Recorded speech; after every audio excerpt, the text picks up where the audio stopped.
नमस्कार, आप देख रहे क्लीन न्यूज यूपी और मैं हूं आपके साथ महक कपूर। और वक्त हो चला है उत्तर प्रदेश की खास खबरों का। सभी खबरों से अपडेट रहने के लिए वीडियो को अंत तक जरूर देखें। सीएम योगी बोले, आजादी के बाद काशी को सही सम्मान और अधिकार पीएम मोदी ने दिया। उत्तर प्रदेश के मुख्यमंत्री योगी आदित्यनाथ ने कहा कि काशी 3 लोगों में देवीय है। स्वतंत्र भारत में काशी को सम्मान अधिकार मिलना था, वो सही मायने में पीएम मोदी ने दिया है। पुरातन संस्कृति को जीवित रखते हुए पीएम मोदी ने इसे स्थान दिया है। सीएम योगी ने कहा कि पंचायत आज तक में पीएम मोदी की जमकर तारीफ की। उन्होंने कहा कि पीएम मोदी समाज के हर तबके के साथ संवाद बनाते हैं, ये नहीं देखते, उनका सभी के साथ संवाद रहता है। उनके पास गुजरात के सीएम रहकर काम करने का अनुभव है। 2014 से अब तक पीएम रहकर काम करने का अनुभव है। सीएम योगी ने कहा कि 2014 से पहले काशी क्या था, ये सबने देखा है। 2014 से 2017 तक प्रदेश की सरकार ब्रेकर बन रही थी, लेकिन 2017 में भाजपा की सरकार आने के बाद ब्रेकर हट गया और तेजी से विकास हुआ। कोरोना काल में पूरी दुनिया पस्त थी। यूपी में कोई राजनीतिक दल जनता की सेवा के लिए आगे नहीं आया था। ऐसे में केंद्र और राज्य सरकार और भाजपा के कार्यकर्ता थे। भाजपा कार्यकर्ताओं को पीएम मोदी ने सेवा का मंत्र दिया और ऐसे में उन्होंने लगातार सहायता की। योगी सरकार के फैसले को टीचर भर्ती के लिए आंदोलन कर रहे युवाओं ने ठुकराया।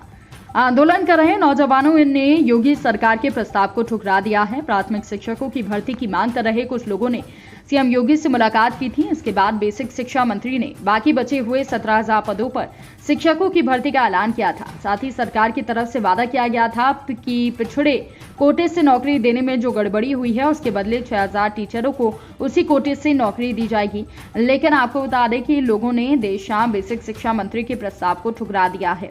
आपको बता दें कि 69,000 सहायक शिक्षक भर्ती के आरक्षण पीड़ित ओबीसी एससी वर्ग के अभ्यर्थियों में सरकार के द्वारा 18,000 से 20,000 सीटों पर आरक्षण घोटाले में से मात्र 6,000 सीटों पर आरक्षण घोटाला स्वीकार करने से अभ्यर्थी परेशान हैं। सरकार के प्रति आक्रोश वो जता रहे हैं।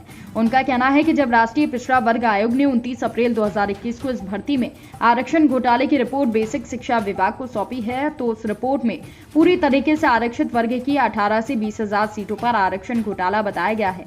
सरकार ने रिपोर्ट को नहीं माना और सिर्फ 6,000 आरक्षित वर्ग की सीटों पर घोटाला स्वीकार कर रही है।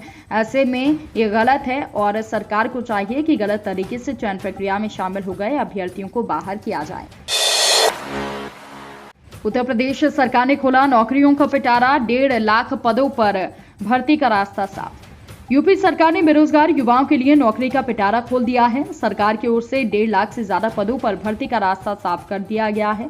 बेसिक शिक्षा राज्य मंत्री स्वतंत्र प्रभार डॉक्टर सतीश चंद्र द्विवेदी ने घोषणा करते हुए बताया कि 69,000 सहायक अध्यापक भर्ती प्रक्रिया में प्रभावित आरक्षित वर्ग के अभ्यर्थियों की भर्ती होगी। 17,000 रिक्त पदों पर नई भर्ती की जाएगी। बेसिक शिक्षा राज्य मंत्री ने शुक्रवार को बापू भवन स्थित अपने कार्यालय कक्ष में जानकारी देते हुए बताया कि 69,000 सहायक अध्यापक भर्ती प्रक्रिया में आरक्षण की विसंगति को दूर करने के लिए आरक्षित वर्ग के प्रभावित अभ्यर्थियों की भर्ती की जाएगी। इसकी प्रक्रिया शुक्रवार 24 दिसंबर से शुरू कर दी गई है। डॉक्टर द्विवेदी ने बताया कि राज्य सूचना विज्ञान केंद्र को प्रोसेस फ्लो शुक्रवार को उपलब्ध करा दिया जाएगा। राज्य सूचना विज्ञान केंद्र को द्वारा प्रोसेस फ्लो के अनुसार आरक्षित वर्ग के अभ्यर्थियों की चयन सूची 28 दिसंबर तक तैयार कर दी जाएगी और इसके बाद चयन सूची का परीक्षण 29 दिसंबर तक कर दिया जाएगा। राज्य सूचना की वेबसाइट पर सूची का प्रकाशन 30 दिसंबर तक हो जाएगा। इसके बाद जनपद अभिलेखों पर परीक्षण 3 जनवरी 5 जनवरी तक किया जाएगा और 6 जनवरी को नियुक्ति पत्र निर्गत किया जाएगा। योगी सरकार का रोजगार को लेकर बड़ा कदम, शिक्षक भर्ती को लेकर 2 बड़े फैसले लिए, विपक्ष ने उठाए सवाल।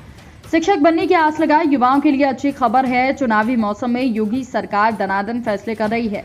कई विकास प्रोजेक्ट के बाद अब रोजगार की बारी आई है। शिक्षकों की भर्ती को लेकर योगी सरकार ने बड़े फैसले लिए हैं। पहला, आरक्षित वर्ग के 6,000 सहायक शिक्षकों की भर्ती होगी और दूसरा 17,000 रिक्त पदों पर नए शिक्षकों की भर्ती होगी। राज्य बेसिक शिक्षा मंत्री सतीश द्विवेदी के मुताबिक आरक्षित वर्ग के उम्मीदवारों की लिस्ट 29 दिसंबर तक तैयार कर ली जाएगी। 5 जनवरी तक वेरिफिकेशन होगा। 6 जनवरी को नियुक्ति पत्र सौंप दिए जाएंगे। बड़ी बात यह है कि ये सभी भर्तियां जनवरी 2022 तक पूरी कर ली जाएंगी। आंदोलन कर रहे अभ्यर्थियों ने सतीश द्विवेदी के प्रस्ताव को ठुकरा दिया है। उनका कहना है कि ओबीसी और एससी वर्ग के करीब 20,000 में से सिर्फ 6,000 सीटों पर भर्ती को स्वीकार नहीं किया जाएगा। युवा आरक्षित वर्ग की 20,000 सीटों पर की गई नियुक्ति को घोटाला बता रहे हैं और गलत तरीके से शामिल कैंडिडेट को बाहर करने की मांग कर रहे हैं। सरकार ने जो भी फैसला लिया है, विपक्ष उस पर सवाल उठा रहा है, क्रेडिट लेने की कोशिश भी हो रही है। सपा प्रवक्ता अनुराग भदौरिया ने कहा, सपा हमेशा आंदोलनरत अभ्यर्थियों के साथ खड़ी है, अंततः सरकार को झुकना पड़ा। वहीं कांग्रेस प्रवक्ता सुरेंद्र राजपूत का कहना है कि सरकार को बताना होगा कि आरक्षण का पालन कैसे होगा और योग्य अभ्यर्थियों की भर्ती कब तक होगी। 17,000 पदों के साथ आरक्षित वर्ग के 6,000 अभ्यर्थियों की होगी भर्ती। उत्तर प्रदेश की योगी सरकार में अपर मुख्य सचिव चिकित्सा एवं स्वास्थ्य अमित मोहन प्रसाद ने बताया कि प्रदेश में एक दिन में कुल 1,98,164 सैंपल की जांच की गई है। इसमें कोरोना संक्रमण के 49 नए मामले सामने आए हैं। प्रदेश में अब तक कुल मिलाकर 9,16,27,866 सैंपल की जांच की गई है। उन्होंने बताया कि 24 घंटे में 12 और अब तक कुल 16,87,657 लोग कोविड से ठीक हो चुके हैं। प्रदेश में कोरोना के 266 एक्टिव मामले हैं। प्रसाद ने बताया कि कोविड वैक्सीनेशन का कार्य लगातार हो रहा है। प्रदेश में एक दिन में कुल मिलाकर यहां पर 13,47,309 डोज दी गई। प्रदेश में कल तक पहली डोज मिलाकर 12,41,76,238 और दूसरी डोज के करीबन 6,73,17,813 लगाई गई हैं और अब तक कुल मिलाकर 19,14,94,051 डोज दी जा चुकी हैं। प्रसाद ने बताया कि कोविड का संक्रमण खत्म नहीं हुआ है, इसलिए सभी लोग कोरोना प्रोटोकॉल का पालन करें। 1,000 करोड़ की योजनाओं का लोकार्पण और शिलान्यास करेंगे सीएम। मुख्यमंत्री योगी आदित्यनाथ 26 दिसंबर को प्रयागराज आएंगे। लोकरगंज में माफिया की ओर से खाली कराए गए प्लॉट का भूमि पूजन करेंगे। सीएम के आगमन को देखते हुए डीएम संजय कुमार खत्री ने विभागों के अफसरों के साथ बैठक की, दिशा निर्देश दिए। इस दौरान सीएम पीएम आवास योजना के लाभार्थियों को प्रमाण पत्र बांट सकते हैं, कुछ चाबी दे सकते हैं। हालांकि विस्तृत कार्यक्रम पर अफसर कुछ नहीं बोल रहे हैं। चर्चा है कि मुख्यमंत्री दोपहर के बाद प्रयागराज जाएंगे और कुल 3 कार्यक्रम प्रस्तावित हैं। इनमें आवास का भूमि पूजन, केपी कॉलेज के समारोह में शिरकत और फिर योजना शिलान्यास लोकार्पण का कार्यक्रम है। इस दौरान सभा को सीएम संबोधित कर सकते हैं। सीएम की सभा कहां पर होगी, इसको लेकर अधिकारी अभी नहीं बता रहे हैं। मुख्यमंत्री को यूपी आरएनएसएस और यूपी सिडको, उत्तर प्रदेश आवास विकास परिषद, यूपी पीसीएल और साथ ही सीएनडीएस, उत्तर प्रदेश राज्य निर्माण निगम, गंगा प्रदूषण नियंत्रण इकाई, लोक निर्माण विभाग, नगर निगम, ग्रामीण अभिकरण विभाग की योजनाओं का लोकार्पण करना है। इनमें 23 परियोजनाएं हैं, जबकि शिलान्यास कुल 92 परियोजनाओं का बताया जा रहा है। नए साल पर लखनऊ के चौराहों पर लगेंगे हेल्थ एटीएम, होंगी ये सुविधाएं। कोविड की तीसरी लहर को देखते हुए स्वास्थ्य सुविधाओं को आसान बनाने का प्रयास किया जा रहा है। स्मार्ट सिटी के तहत शहर में हेल्थ एटीएम लगने लगे हैं, जिसके लिए तैयारियां शुरू हो गई हैं। शहर में 100 स्थानों पर हेल्थ एटीएम लगाया जाना प्रस्तावित है। पहले 60 स्थानों का चयन हो गया है। हेल्थ एटीएम में कियोस्क तैयार करना शुरू हो गए हैं। दिसंबर तक अन्य 10 स्थानों पर कियोस्क इंस्टॉल कर दिए जाएंगे। मंडलायुक्त कार्यालय में हेल्थ एटीएम कियोस्क बनाना शुरू हो गया है, जिस पर 60 स्थानों का चयन किया गया है। इसमें 8 जोनल कार्यालय, लखनऊ, चिड़ियाघर, एलडीए, आवास विकास पार्क के साथ मेट्रो स्टेशन को भी शामिल किया गया है।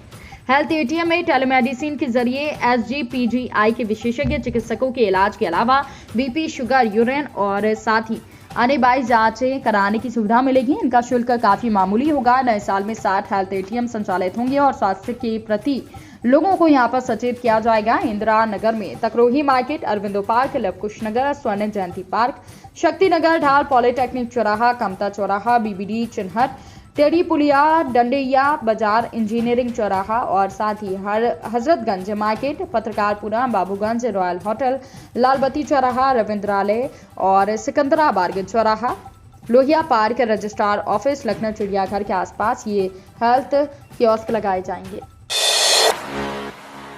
हाईकोर्ट में अब जारी की छुट्टी, जिला न्यायालय में 31 तक अवकाश। इलाहाबाद हाईकोर्ट और इसकी लखनऊ खंडपीठ में शीत अवकाश हो गया है। हाईकोर्ट अब जाड़े की छुट्टी के बाद नए वर्ष में 3 जनवरी को खुलेगा। जिला न्यायालय में 31 दिसंबर तक शीतकालीन अवकाश रहेगा। अब 1 जनवरी 2022 को न्यायालय खुलेगा। हाईकोर्ट के द्वारा जारी अधीनस्थ न्यायालयों के लिए कैलेंडर में 24 दिसंबर जिला न्यायालय का अंतिम कार्य दिवस रहा। शुक्रवार 25 दिसंबर को क्रिसमस का अवकाश रहेगा और 26 दिसंबर से लेकर 31 दिसंबर तक शीतकालीन अवकाश रहेगा। 1 जनवरी 2022 शनिवार को नए साल में जिला न्यायालय न्यायिक कार्य के लिए खुलेगा। ऑफलाइन कक्षा के लिए 1 जनवरी से नहीं खुलेगा परिसर। अग्रिम आदेश तक सभी कक्षाएं ऑनलाइन चलेंगी। ओमिक्रॉन का खतरा देखकर इलाहाबाद विश्वविद्यालय 1 जनवरी से नहीं खुलेगा। स्नातक और परास्नातक की कक्षाएं ऑनलाइन चलेंगी। परिसर में छात्रों छात्राओं बाहरी व्यक्तियों के प्रवेश पर पाबंदी लगा दी गई है। परिसर में केवल विश्वविद्यालय के आंतरिक कार्य के लिए प्रशासनिक अफसरों को आने की अनुमति होगी। कुलपति प्रोफेसर संगीता श्रीवास्तव के निर्देश पर रजिस्ट्रार ने इसका नोटिफिकेशन जारी कर दिया है। पत्र के अनुसार देश में ओमिक्रॉन वायरस तेजी से फैल रहा है।